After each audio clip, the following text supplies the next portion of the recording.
Hello guys and gals, me Mutahar, and today we have an incredibly serious video. No memes, no nothing today. Because today we're talking about video games once again. And the problem with video games is that they are always the target in some weird crusade for people who don't want to have a discussion about super serious topics. Now, of course, as you all know, there's a tragedy that happened, okay? A tragedy that, unfortunately, as sad as it is to say, is not the last time I will ever witness something like that in my lifetime, and neither will you. Because unfortunately, these kind of things tend to happen constantly over a period of a few years. And every time it happens, the exact talking points are always trying to deflect a situation from what actually, trying to avoid the hard topics. Obviously, as you all have heard, things did not go down well in Texas. And before we continue on, one thing that I want to actually press really hard into this is at least a GoFundMe. Now, from the best of my ability, I've at least come to understand this is a legitimate charity to any lives that have been affected by the Texas, tragedy that had occurred in the last few days. Now, of course, money does not reverse time and, fix really, really terrible things from happening. But unfortunately, with these situations, there's a lot of money that has to be spent on things like funerals, things like counseling, things like medical counseling, if you will, on a lot of these situations. And that all adds up. So if you want to help any of the families who are currently going through a lot of grief right now, this is one of the best ways to do it. But I want to move on just from this right here. I wanted to fleetingly mention this because this wasn't really the crux of it. Because when it comes to situations like this, one of the things that's always mentioned is video games and their cause of causing violence in amongst the people that play them, right? Video games, violent video games specifically, can cause mayhem and violence that grow within people. Now, as a young person, growing up, I've constantly seen this argument being tossed around. And I've grown up in a ton of era video games. I grew up playing the original Doom, I grew up playing Grand Theft Auto San Andreas, I grew up playing Counter-Strike, I grew up playing early Halo, and I'm all the way up to the point where I'm playing Payday 2, games like GTA 5, games like Call of Duty Warzone, games like Apex Legends. Ladies and gentlemen, and no matter what, from time to time, video games have been treated, in a way, anytime something like this could happen, anything of that nature, it's always, a side that brings up the idea of maybe it's the video games. Hey, maybe this person who's done really bad things, maybe they were into video games, right? Now, first off, I have no remorse for somebody that commits really heinous criminal activities like this. I think you should fucking throw them up, lock them up, throw away the key, give them the goddamn death sentence at this point. Be done with this, because they made their choices. They made a terrible fucking choice. They ruined a bunch of lives, and they're sick, sick people. But when it comes to topics like this, nobody wants to discuss anything like, hey, mental health. It usually gets mentioned like, hey, maybe the person wasn't entirely mentally healthy that did something really bad, right? Maybe that's a case. But that's pretty much as far as it goes. Nobody wants to press further into it. Nobody wants to look for a solution. Mention the problem, don't go any further, right? That's what you can expect from any policymaker out there. When it comes to the idea of, maybe you should look at certain laws regarding things like firearms. That's a tough conversation to have. Maybe we want to fleetingly stay away from it, right? The one specific thing that's usually a common factor in all of these situations, maybe we don't want to look into it any further, right? When it comes to laws, we deal with a lot of laws, for instance, that are rooted decades ago, right? Even when you look at things like copyright law, for instance, right? We constantly reference a piece of legal framework written in the 70s. So obviously, when it comes to things, like firearms, right? Maybe there should be some form of reassessment, specifically now, when a lot of things and technologies even have changed in that field. But hey, that's a tough conversation to have. Let's divert the attention and responsibility to things like violent video games. But it's not just video games. It's also violent movies. It's also metal music. That was a big thing back in my day. Hey, you listen to some Marilyn Manson? You might be a fucked up Satanist. Hey, you listen to rap music? Better be careful. You don't want to go robbing cars now, do you? That music might do wild things to your head. Hey, did you guys watch that movie Heat? Do you want to go rob banks all of a sudden? No? Well, you better be careful. Those movies can get you. Hey, have you been playing too much Doom? I don't know. You might actually go shoot up demons, for crying out loud. Now, I wanted to show you news pieces, a couple of them that I wanted to really respond to and elaborate further from. So let's listen to them. Thousands of more leads are being looked at right now because we haven't answered all the questions. We haven't gotten into the why. Okay, we know the individual was also into cyber gaming in that regard and group gaming in that regard. So we got a lot. We haven't gotten into the why.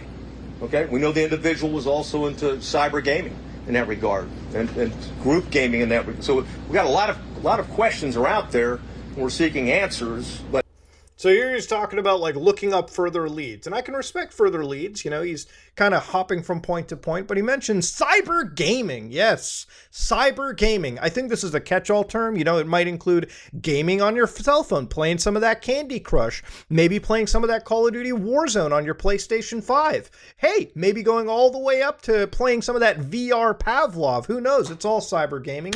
And what about group gaming? Oh, that dastardly Discord and the ability for people to connect together and play those violent video games. That's a factor we got to look into. Of course, there was also further stuff that I wanted to look into. This one came out of Dexerto, and this comes from Texas's Senator Ted Cruz. Let's listen to this one, boys. Culture failing. Okay. Looking at broken families. Ooh, good Absent excuse. fathers. Oh, absent Declining fathers church indeed. attendance. Social media not bullying. going to church. Oh, Violent fuck online me. content. Okay, violent online Desensitizing the content, act that's of true. murder in video games. Chronic isolation. That's so true. The entire crowd goes, woo! Look at all the mad excuses. Again, I love when you can list things that don't have direct causal scientific correlation to the entire thing and just basically spout it off, and the entire people watching just be like, oh, hell yeah, of course. People ain't going to church, and there's desensitized video games? Oh, God. Video games causing desensitization. Gee, oh, it's that Grand Theft Auto. Now, of course, let's tone it down a little bit. Obviously, people get a little too inflamed about this topic, right? And the problem with that is nobody can choose to have an actual dialogue about it. So, of course, let's bring up some actual facts, okay? Now, there's been a bit of research over the last few years. This comes out of Vox.com, where they actually showcased the correlation of video game revenue per country and then things like violent gun death. Now, of course, if you look at things like video game revenue, for instance, the top 3 countries in this are Japan, obviously, South Korea, obviously, and the United States of America. The one outlier when it comes to those violent gun stats is the United States of America. Why is it that a country like Japan, for instance, that has more of those video games being sold, and of course, you know that Japan loves Grand Theft Auto just as much as we do, why is it that this graph doesn't show any direct correlation? Maybe it's scientifically, it doesn't really make a lot of sense to just compare it. Maybe it sounds like the video game violence might just be an excuse to deflect from an actual serious conversation. Some of these politicians could be happening. But then again, what did I expect from politicians? To actually change anything in the entire structure? No, I expected them to do fuck all, as that's been what's going on mostly in my life. Even back in the day when the APA first researched this, like one of the first times, in the year 2000 for instance, they actually were talking playing violent video games like Doom, Wolfenstein 3D, or Mortal Kombat, yes, this is a very old study from back in the day, right, can increase a person's aggressive thoughts, feelings, and behaviors, both in laboratory studies and in actual life. According to 2 studies appearing in the April issue of the American Psychological Association, violent video games may be more harmful than violent television. Maybe, is what they write, may be more harmful, because they're interactive, very engrossing, and require the player's ability with the aggressor, say the researchers.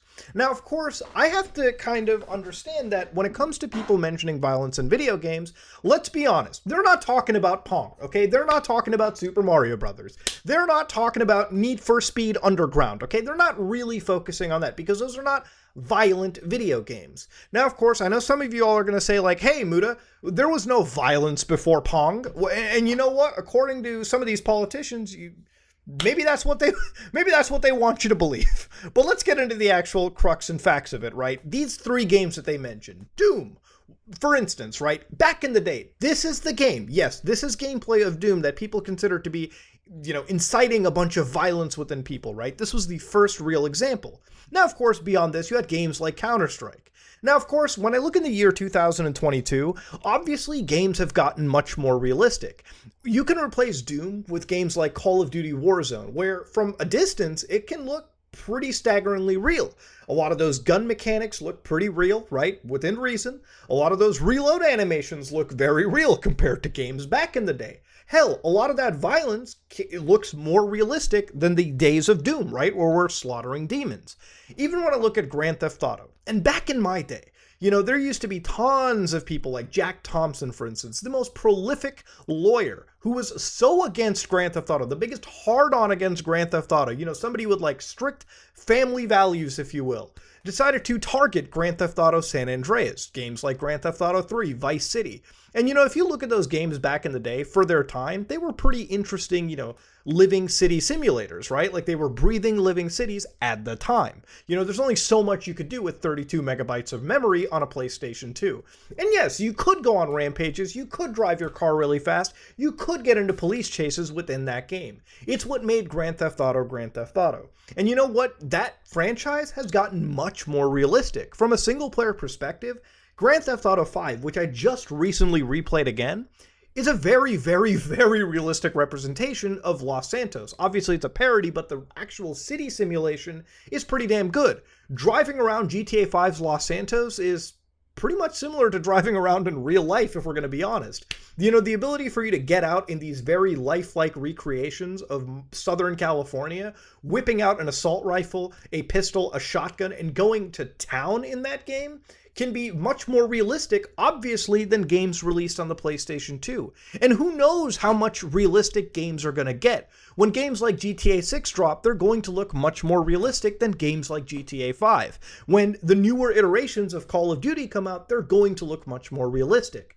When games when games embrace virtual reality to the extent that you're seeing now, when games like Pavlov VR exist, games where you're able to have a Rainbow Six Siege-like experience in virtual reality, that's a whole different story we're getting into. Hell, even games like Rainbow Six Siege are a massive step up in terms of realism, if you will, right? Compared to games like Counter-Strike 1.6 that I used to play back in the day. Obviously, as technology gets stronger, games become more realistic, right? And if we're going by that metric, yeah, I guess one could say that maybe these things eventually could possibly desensitize somebody more than they could back in the day. But if that was the case, we would kind of see some proportionality into it, right? There's a lot of people that are starting to embrace video games. This is not a niche hobby anymore. Back in the day, the amount of Grand Theft Auto players were inconsequential to the people who are playing Grand Theft Auto now. Gaming as a hobby has overtaken things like network television, has overtaken mediums like movies at this point in terms of gross revenues, in terms of even people jumping on to play. So obviously gaming has become much more widespread. More people are buying PlayStations and Xboxes and gaming computers and embracing gaming like never before. It's not a nerd's hobby anymore. It's everyone's hobby. Everyone's hopping onto it. And in that regard, we would kind of see some proportionality, And of course, a lot of these, politicians that choose to throw blame onto video games, violent video games, oftentimes, in my opinion, don't really understand the demographic entirely, right? It's not that everyone that buys Grand Theft Auto does rampages on it like crazy. For instance, even in all of my thousands of hours playing GTA 5, I've never gone on a rampage in Los Santos. You might be like, I don't believe it. Literally, all I do in GTA 5 is play the single player. I like, getting into that experience, that movie cinematic experience of living through the eyes of a criminal in that game. Because I don't like being a criminal in real life. I'm not going to go steal cars in real life. I have no meaning to, I don't want to rob banks. I don't want to rob jewelry stores. I keep all of those fantasies relegated to interactive video games because that's where the fantasy ends. And I think most people do that. Most people believe that, right? Most people who play games like Call of Duty Warzone don't immediately want to go out into the world and treat it like a battle royale. Anybody that has an affinity like that when playing a video game most likely has a lot of underlying factors regarding mental health issues that needs to be assessed properly, right? Because it's not just a video game that's violent that could set them off. It could be a violent movie. It could be anything in the world. It doesn't even have to be a video game. It's something underlying they have mentally that causes them to exhibit violence or aggression in the world. And of course, if you're not willing to address that, but rather pass the buck off to video games, right? Or movies, or, music, or whatever media that is convenient for you to blame at the time, rather than confronting issues regarding ownership of dangerous firearms or mental health, then this is never going to be addressed. This is never going to die down. It's never going to be fixed. The more any politician or any group, left or right, plays a blame game, the less any actual issue gets fixed in reality. Now, going back to the American Psychological Association, even in the year 2020, and this is the APA, okay, pretty credible organization, straight up updated their resolution about the link between violent video games and violent behavior. So I wanted to read this, right? This comes again from the American Psychological Association. Again, very legitimate organization. The following resolution should not be misinterpreted or misused by attributing violence to violent video game use. Violence is a complex social problem that likely stems from many factors that warrant attention from researchers, policymakers, and the public. Attributing violence to video gaming is not scientifically sound and draws attention away from other factors. Even they, in this actual report, go into exactly what I was talking about, with the rise of video gaming amongst anybody in proportionality to the amount of violence. Again, this is a weird causal link to make because there's far more people, again, jumping into the world of playing video games. And of course, if video games were to increase a lot of violence, we would start to see that in proportionality to the actual, terrible events that would occur in society, right? Like, we would start to see that, but it's not the case. Now, one thing that I wanted to also say from the same resolution is since the 2005 APA resolution using aggressive cognitions and aggressive affect as outcomes also shows a direct effect of violent video game use. So of course, researchers have also continued to find that violent video game use is associated with decreases in socially desirable behavior, such as prosocial behavior, empathy, and moral engagement, right? So they're of course referencing 2013 studies, 2011 studies that they have done. Now, of course, let's just get into one aspect of it, right? One of the hard truths that people can't, sort of grasp their head around here is if violent video games aren't a direct result, maybe, sure, they can, exacerbate some underlying mental situation. Again, nobody wants to really have a serious talk about mental health, but of course, people who do terrible things oftentimes have really bad mental health issues underlying them. And it's not just a violent video game that could trigger a terrible negative response from somebody. It could be things like a movie, things like a book, things like a story, things like, reading maybe even an article, right? Things like a bad relationship. Who knows what kind of trigger could exist that can cause somebody to absolutely flip and do something terrible. Instead, if we didn't just focus on the blame game and we focused on actually trying to understand those underlying mental health issues and learn how to identify them weeks, months, years in advance, we could potentially give those people some sort of therapy or some sort of solution so that they don't go out and do something terrible. Maybe try to prevent something bad from happening, right? Trying to find these problems earlier on. But again, no politician really wants to invest money into it because when you look at the entire political game, and unfortunately this is a very based and red pill take of it, but even as a fucking high schooler, right? Like when you were in high school getting your basic civics class, they straight up tell you that the whole system is bought and paid for by lobbyists and people who just have billions of dollars to throw around.